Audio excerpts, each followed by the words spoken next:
প্রাথমিকভাবে চূড়ান্ত প্রার্থীদের গণসংযোগে নামার নির্দেশনা দিচ্ছে বিএনপি। লন্ডন থেকে দলের ভারপ্রাপ্ত চেয়ারম্যান তারেক রহমান কয়েকটি আসনে ধানের শীষের প্রার্থীকে ফোন করে নির্বাচনের প্রস্তুতি নেওয়ার নির্দেশ দিয়েছেন বলে নিশ্চিত হওয়া গেছে।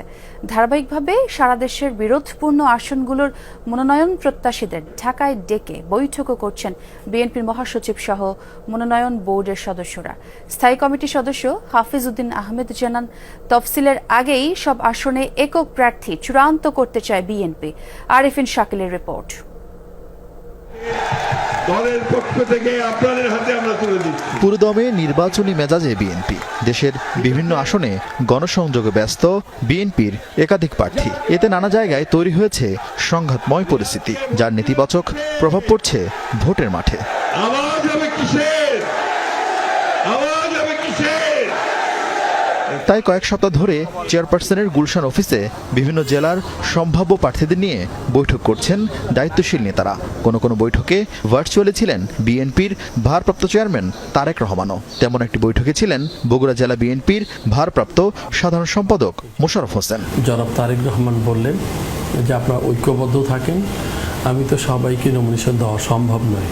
সেই বৈঠকের ফলশ্রুতিতে স্থায়ী কমিটির সিদ্ধান্তে এক আসনে একজন প্রার্থীকে টেলিফোন করতে শুরু করেছেন বিএনপির শীর্ষ নেতা তারেক রহমান। বগুড়া 1 কাজী রফিকুল ইসলাম, বগুড়া 3 আব্দুল মহিদ তালুকদার, বগুড়া 4 মোশাররফ হোসেন, বগুড়া 5 জিএম সিরাজ, মেহেরপুর 1 মাসুদ অরুণ, মেহেরপুর 2 আমজাদ হোসেন এমন ফোন পাওয়ার কথা নিশ্চিত করেন। আমাকে সরাসরি তিনি ফোন দিয়েছে, তারপর জানলাম বাকি আরও 3 জন তাদেরকে ফোন দিয়েছে। তিনি কাজ করার জন্য বলেছে।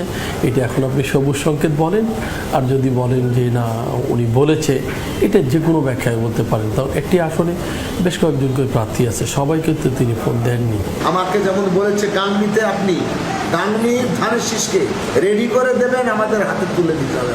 জনগণের সঙ্গে থাকুন, জনগণকে সঙ্গে রাখুন, এই বিবেচনা বোধকে সামনে রেখে আমাদের মাঠে কাজ করতে নির্দেশ প্রদান করেছেন। আমার নিজ এলাকা জয়পুরহাট 2 থেকে মনোনয়ন প্রত্যাশী হিসাবে কাজ করে যাচ্ছি দীর্ঘদিন ধরে। রাজধানীতেও সম্ভাব্য প্রার্থীদের মাঠে নামার নির্দেশনা দিতে শুরু করেছে বিএনপি, যার মধ্যে ঢাকা 16 আমিনুল হক, ঢাকা 8 মির্জা আব্বাস, ঢাকা 4 তানভীর আহমেদ রবিন, এছাড়া জোট মিত্র ববি হাজ্জাজকে ঢাকা 13, আন্দালিব রহমান পার্থকে বিবেচনা করা হচ্ছে ঢাকা 17 আসনে। নির্দলীয় প্রার্থী রাখা হতে পারে ঢাকা 14 আসনে। আর বাকি আসনের সিদ্ধান্ত নির্ভর করছে মিত্রদের সাথে বোঝাপড়ার উপর।